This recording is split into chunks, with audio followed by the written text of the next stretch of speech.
Hey, I'm Chris Ralph, the professional prospector, and this is Jeff Smith of your own YouTube channel. You're Chris Ralph? What's your channel's name? I don't know, I'm looking at the deer walking by. Wow. We're not hunting deer, we're hunting gold. Yeah, well, I found the deer. Yeah, but you got to find the gold. Anyway, I'm sharing with Jeff an area where I've found some nice nuggets, got lots of gold in the past, some of it pretty good sized, and you might think that was a really great favor to show this to Jeff, but I'm showing him areas that I've really beat up. There's still gold here, don't get me wrong. I've found gold this year in this area, but it's not like it was 10 years ago. But still, I'm not like I was 10 years ago. Yeah, me neither. But we're gonna find some gold today, hopefully. If not, we're gonna show you the reality of prospecting. And one of the things that happens with a lot of guys, and I have to admit, it's such an easy trap. Yeah, there goes the deer. That's a little that's a spike. Yeah, spike buck. Little guy. Anyway, one of the things that happens with prospectors a lot is it falls into the trap of you find a place where you've gotten good gold and you keep going back there. The gold doesn't grow back, but maybe you find a little more gold. Maybe you get to where you find a little gold on the fringes, but it gets less and less and less and less. The first year or two that I was up here, my average nugget was almost 5 grams. That was the average nugget that I found. But it's gotten smaller and smaller and smaller and smaller and smaller and smaller and smaller. I'd be good with the average nugget then. Yeah, well, the average nugget in the last few years has been more like a gram, something like that. I'm good with that too. Okay, well, that's still good gold, but I found a lot of stuff too, even, you know, 1/4 of a gram and that kind of stuff. Anyway, it just emphasizes that even when you know places that have yielded gold, you still got to get out and explore. That's not what we're doing today. We're going and pounding patches. So, well, I've never been here, so this is my first time. I'm giving you the pounded patch tour. The pounded patch. There's the pounded patch tour. Pounded patch tour. Anyway, let's go ahead and do some detecting, and we'll bring you back in and show you what we got. Okay. Or what we don't got. Or what we don't got. Story of my life. Yep. Okay. All right, so we did some detecting. Didn't I take you to a great place? You got a whole bunch of gold, right? I have found so much. So much? Pieces of iron. Yeah. Little shards. Find any lead? No. I got the lead in lead. You're the leading in lead? I found a 22 bullet and then a frag, you know, a broken piece of lead bullet. Let me see. That's all my rusty treasure. Wow. Yeah. Even if that were gold, it wouldn't be that much. Yeah, even if that was gold, not a whole lot to talk about. All right, so this is the Pounded Patch Tour. You got to see Pounded Patch number 1. This is Pounded Patch number 1. We just had lunch, and I'm going to take you go and see some of the other Pounded Patch. Okay, we're going to go to the other one, and then we're going to eat again. Is that how this works? We just detect for a while, eat, and then move to the next one? That sounds like a heck of an idea. I didn't bring enough stuff for that. I say, by the time we get done, I won't be able to move. No, I think I'm going to take you and show you some of the other places, and then we'll go to the newer place. And some people still get some gold there. It's but I've found, you know, I've found gold in recent times at some of the other places. Like I say, I found gold here in the last, you know, month or month and a half, but there isn't a lot left. It doesn't grow back, and you know, you do. Well, that's a bumblebee that wants to take a bite. You do worse and worse. I mean, you find a good spot and you clean it out. But you know, we have the problem where we keep going back to the same spot. Yeah. And you go from, you know, 2.5 gram day, you're down to like 1/2 gram days now. Right, right. And you're happy with the 1/2 gram when you get it because. Yeah, I told you that the first year or 2 years that I was up here, I think I figured my average nugget, because I got some bigger, some smaller, but the average nugget was like 4.5 grams. I'd be good with just average nugget. I know, but that was average because I was getting, you know, quarter ouncers and half ouncers and other stuff like that. And you were throwing the 2 grammars back. No, I kept those. They just worked into the average. But you know, and now, like you say, a gram day is a great day. Yeah. You know, that's why you got to keep exploring. Got to keep looking for new places. So, you know, one of the things that you can learn from a pounded patch tour is just you see different places where people have got gold before. And this is a lot different than a hydraulic mine. Lot different. Way different. Lot different than looking for gold on the river, on a stream or something like that. You know, if we were to go out to, you know, out to Rye Patch out there in the desert, it'd be a lot different than this. So there's different environments, and you can learn something from all those different environments. So, all right, well, we've had lunch. Let's move on to the next places in the Pounded Patch tour. Stop number 2. Stop number 2 and 3 and 4. And I met a guy at the nugget hunt. Yeah. That goes by Rye Patch Mike. Says he lives out there. Okay. I don't know where. Got his number. He said if I ever want to go out that way to get a hold of him, because everybody says he's the guy for Rye Patch. Huh. Well, there's a lot of different places out there. I've never been there, so I don't know. Been there? I've been by there, but I've never been out there hunting. Some pretty gold out there. I There's hear, also no shade, no trees. I was gonna say, I hear the weather's really nice in the summertime. Yeah, you just bake out there this time of year in August. So I thought I heard you either go early spring, yeah, or late or fall. Yeah. Fall is nice. I've been in like fall, September, when it's cool enough. One of the last times I went out there and stayed overnight, I went out there and I thought, oh, the weather's so nice, I don't need to pitch my tent. And I set up my cot just on a tarp, put my stuff out there by it, you know. About 3 o'clock in the morning, drip, drip, drip, drip, drip, drip, drip, drip, drip, drip, drip. And I quick ran and threw my sleeping bag and everything else that couldn't get wet into my truck and, you know, in the cab. And because that place was one of the unusual places that you could get a signal on your cell phone, once I finally got everything in, and it's pouring rain, right? I'm sitting in the truck and I go on the phone and I look, and like the whole area is dry, dry, dry, dry, except where I'm at, rain.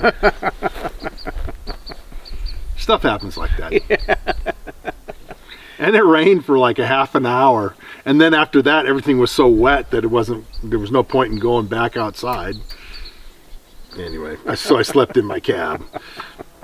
But on to the next stop for the Pounded Patch tour. So at this point, you're probably asking yourself, well, where's the video of Chris finding gold or Jeff? And so, well, that was the issue. We never really found much. I could have shown you some video of me digging trash, but I thought it'd just be better to show you my finds all at once. So take a look. So here are my awesome finds. You can see there's several bits of lead, bullets. One of the pieces of lead on the far left side there looks like a drip. It's because it was in the fire and the surface got hot enough that the lead melted. But there's a few little brass casings from 22s and, you know, wires and nondescript pieces of iron trash. There's nothing here that, the big thing that's missing is the gold. That's what we want to see, right? Well, I was kind of worried about that when I brought Jeff up there. You know, but I found gold within the last few weeks at both of the places we went. So there is gold there, but it's getting less and less. And that's why this particular video morphed from going out with Jeff to find gold into a video on what you should do if you go out and you don't find gold. One of the things about prospecting for gold with a metal detector is you never know what you're going to find, and what you're going to find may not include gold. And so what I want to talk about, and I kind of was hinting at it in the video anyway, was that it's important to not just forever go to the same place. That was what I called the Pounded Patch Tour, and it's a place that in all honesty, within the last few weeks, I've found gold at both the places that Jeff and I went to. And so, just because you found gold within the last couple of weeks doesn't mean that you're not going to get skunked sometimes. When I first started going out to that place, I found gold every time I went. Then after a while, once in a while, I get skunked. And then skunking became more and more common, and I found less and less gold. And like I was saying, at one point, the average size of the pieces kept getting smaller and smaller and smaller. So it's important to get out and try new places. That's why exploration is important. You can't just continue to dig in the same spots over and over again and expect that somehow you're going to find loads of gold every time. Because, as I said to Jeff, it doesn't grow back. So, research to find new places. And you're going to see me in upcoming videos going to some new places that I've not gone to before. Now, one of the things about going to new places, you don't have a guarantee that you're going to find gold there. And I've gone to new places and found gold, and no one else has ever been there. I have a place that I go that I found gold at. It was a new place that I tried a few years back, and I still get gold most of the time. It is a place that never really did produce a lot of bigger pieces, but I still find gold there. It's still fairly new. But you got to keep doing research to find new places. It's one of the things that gets guys into a rut and gets them to where they stop going out looking for prospecting for gold. What happens is, you find, no gold, you get skunked enough times at a place you don't want to go back, right? But they don't have any research to find new places. They haven't gone out and explored. And so, they just kind of give up because all the places that they know about not yielding much gold anymore. So to find new places and get new ideas of places to try, there's different things that you can do. One is state geologists or mining reports. There's a lot of states where they've done mining in the past that you can look at the state and they have done all these reports. Nevada, my home state, California, where I do a lot of prospecting, Alaska, and a lot of states are like that. They have all kinds of old reports that tell about the mines, the geology, what was found there, where they find in really fine gold dust, where they find in big nuggets, where they find, it has that kind of information. So that's a great place to get ideas. And of course, if you get an idea, there's usually a lot of information that tells you about what you're going to be looking for. Another one is mining area history books. I have a whole bunch of books written by guys, the history of so-and-so county, history of mining in so-and-so area. And, and some of them are just, history of the such and such valley, and it turns out, that area is an area that they mine gold. So it's part of the history. And I've gotten some great ideas out of books like this. Old newspapers, I didn't put that down here, but old newspapers can be the same kind of thing. Although, you don't have a usually easy access to it. People write history books because they're interested in an area. Now, topographic maps. Topo maps are available. You can download them, and a lot of times they have very high level of detail and show you where old mines or mining areas were, and shows about the roads and how to get to them. One of the most important things is you got to be able to get to a place to try it out, right? So topographic maps, and then Google Earth and lidar. Now, Google Earth is a great tool. I use it all the time. I haven't used lidar maps, but I know some people who have, and they're can be really useful. It's just not something that I've used a lot at this point. But Google Earth, you can see over areas, you can see where places where mining has taken place in the past. In the desert, you can see all kinds of old mining disturbances. In national forest areas where the trees are heavy, sometimes it's hard to see down through the trees. The canopy of the trees kind of blocks things out. But in a lot of areas where mining was done, the trees don't grow as well. Maybe they mined off the surface soil, or maybe they dug some stuff up. And so Google Earth is a great tool. Google Earth, like I say, can show roads into a place just like Topo Maps. And in fact, Google Earth sometimes shows the existence of roads that aren't on Topo Maps. And will take you how to get there. Now, and finally, last, just Google itself. I get a lot of people who ask me questions like, well, I live in such and such, where can I find gold? I had a guy just the other day sent me a message, real nice guy and everything. He said, hey, I want to take my dad out to find some gold, some actual gold in the wild. And but I live in Texas, and there's no gold in Texas. Where should I maybe go? And the thing is, of course there's gold in Texas. Now, there's not a lot. And the guy had said, I'm not trying to strike it rich. I just wanted my dad to find some gold. And it's like, perfect. Because, in Texas, you're not going to strike it rich. But there is gold to be had there.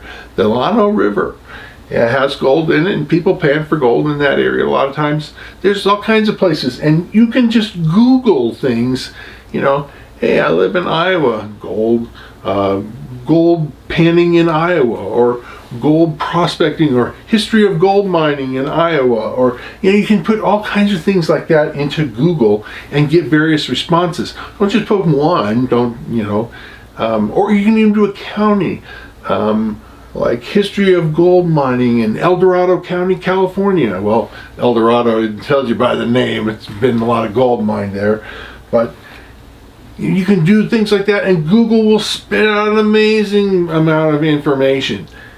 So all this stuff put together, yeah, it takes time. Yeah, people don't want to do it. But if you have success, you keep going back to the same place, eventually that wonderful place that yielded all that gold to you is going to start being a disappointment. And you'll need to go out and find new places. That's the history of the prospector. The old-time prospector that they show in the old movies, the crazy old guy with a mule going out into the desert. The idea is you have to keep looking for places. It's a perpetual search. And using these tools and the information that's available, if you put your effort to it, yeah, it can be kind of like homework from the school days. But if you get interested in it, it can be a fascinating, you're basically like a detective going after some guy, you're searching for information. The guy you're going after is Mr. Gold, right? So you're going after him using old geology reports and mining area histories, maps, Google. All that stuff can add up to getting you over new gold areas. And maybe, just maybe, gold areas that nobody else has done before, or at least nobody has done, nobody has really beaten to death before. So anyway, this is my video about, it started out me showing Jeff some areas where I've found gold in the past. And I've found gold, within recent weeks. But it turned into a lesson in why exploration is so important, why we need to do research to find new places. And if you stuck with me long enough to know that, then you've learned the lesson, and you'll really learn more and more. Now, if you want to learn more about, not so much about places, but the techniques of finding gold, the skill of going out and finding gold. And yeah, I do cover doing research pretty well in my book as well. I wrote a book called Fistful of Gold. It's got those information that you need to have the skill to find gold, and it does talk about these things, teach lessons about doing research. There's some examples and that sort of thing. So if you're interested in that, well, I'm going to tell you a little bit more about my book right now. So let me tell you a little bit more about my book. It's called Fistful of Gold, And I wrote it because I want you to be able to go out and find for yourself fistful of gold. And you can see that it's an encyclopedia with all kinds of information, pictures, and that sort of thing. It's not in color, but color would have cost me a lot more to have printed, and so the book would have cost a lot more. It's for sale on Amazon, and you can pick it up. I'll put a link in the description below. I also serve as the editor for a prospecting magazine. It's ICMJ's Prospecting and Mining Journal. And honestly, you should check that out. We got stories and information, legal stuff, everything you know to increase your skills as a prospector. I write articles in this every month, and a lot of other very experienced prospectors contribute to the magazine as well. So check the magazine out. Also, I have a website, and the website is at NevadaOutbackGems.com. I'll put a link for it in the description below, but there's gobs of information there that you will find useful in your prospecting efforts. Finally, I want to say that I really appreciate your comments and thoughts, and even positive criticism. Don't come on there and just toss out insults, because I'll just delete your comments. But if you've got helpful things to say and questions to ask, do write and put those in the comments, because I answer my comments to people, and you'll hear from me in responding to you. So if you've enjoyed this video and you like what you see and you're interested in finding out more, well then sign up, subscribe, and hit the notification bell so they'll let you know when I post new videos. And like it and share it if again you see stuff that you really are excited about. And I'll be coming out with lots more new videos, and so we'll see you again real soon.